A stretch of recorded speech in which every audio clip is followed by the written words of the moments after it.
Kelly, how would you summarize the state of journalism at the moment? Chaotic. It's absolutely chaotic.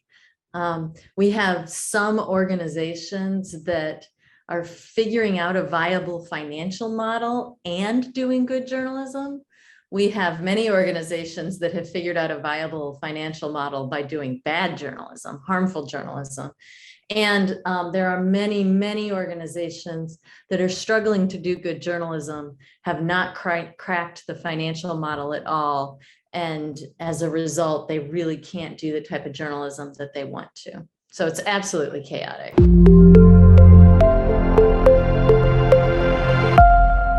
As a result of this series, I'm really quite optimistic about the future. What do you think?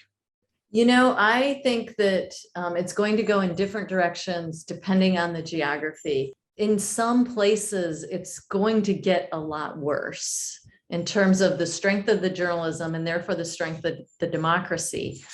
What I don't know is if it will get better then after it gets worse, or if those democracies will become like shadow democracies, basically democracies in name only, but because the citizens themselves are manipulated or uninformed to the point that they don't necessarily vote their best interest, or they can't effectively participate in democracy. So I think in some places that is a very real possibility.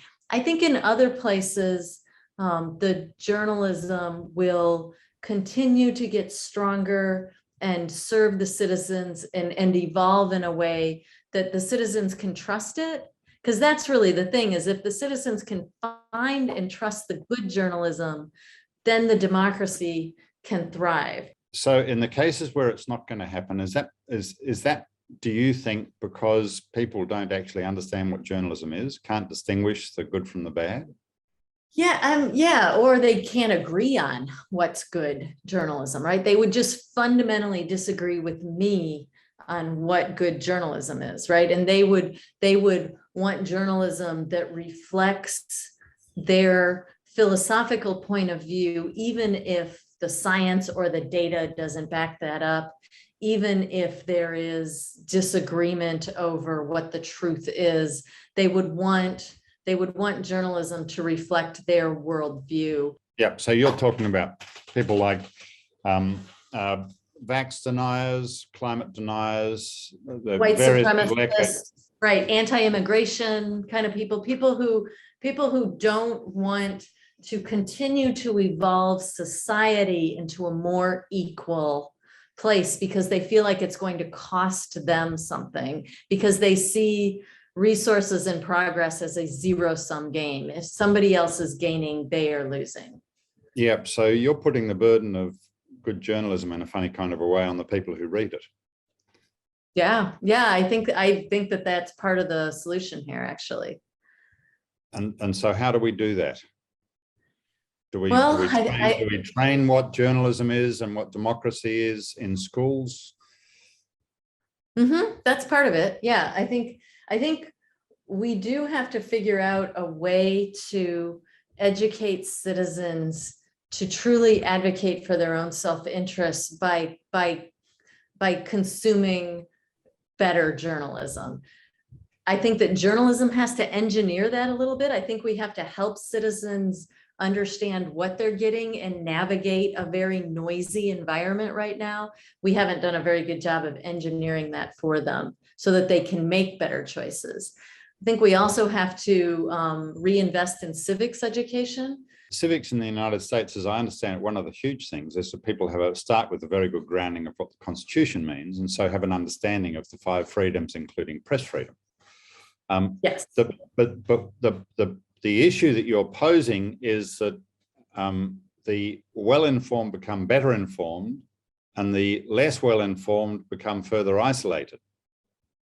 Right. Well, they become further isolated, which makes them more vulnerable to manipulation against their own self-interest, right? Like, I just want citizens who can act in their own self-interest, because that's really what democracy is can we make a system that serves the majority of the people in the country with respect for the minority. That's part of our Constitution. Okay. So besides civics education, how do we do that? Well, I think we also have to strengthen the local experience of journalism, right? Because there are many people who live in, we call them news deserts here in the United States, and there is no local accountability. And the way that you are most likely to experience government is local, right? It is your local police force, your local school district. And if if nobody is holding those forces accountable, then why? Because all the media is located in some center that has a completely different view of the world than you do and has no idea what your lived experience is, then why would you trust the media on national issues if they can't get it right on local issues? Yep, certainly in Australia, the media is very city oriented. And when you are in the country, it sounds like they're talking to a different audience altogether. In fact, there's a tendency in some of the media in Australia to actually talk down to rural people who live in the regions. Yeah, there's this term that the media coined here called flyover country. And it was basically like when you're flying from New York to Los Angeles, all the 48 states that are in between those two are considered flyover country. I have lived in flyover country my whole life. I find it an insulting term. Yeah, well, we were able to, when there was a lot of money flowing through journalism through advertising, it was okay to have fairly weak local journalism. But now people, I think, as you've just said, are realizing that local journalism is really important. Yeah, I mean, a couple of things happened at the same time, right? So advertising became much less lucrative, right? Most of the money went away from journalism. At the very same time, because of the internet, there became this plethora of voices, right? The means of production fell away. And as a result, fact-based reporting became a much smaller portion of the journalism menu that any citizen was offered up at any one time. And opinion-based journalism, people just sort of saying what they think and why they think you should think what they think, that became a much larger portion of what the average citizen would consume. And then, and coinciding with that, the emotional quotient that goes with that work also got ratcheted up, partly so that you can, as a citizen, so that you'll choose it, right? It's to make it more attractive to you when you have all these things that you could be clicking on.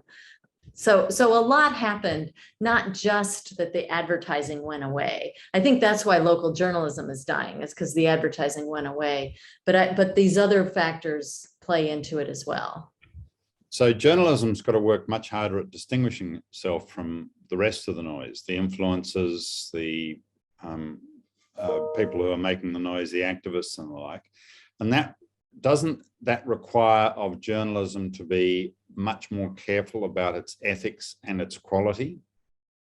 Yes, it definitely does. And that is what I do 100% of the time in my professional life, is work with journalists to make sure that they're paying attention, that they're not just being rule obedient, but they're paying attention to how the choices that they make in their reporting and storytelling and publication and distribution, how all of those choices influence the outcome, which is what ethics is about, right? What harm are you causing? What good are you causing? And so that they're causing more good than harm in their work.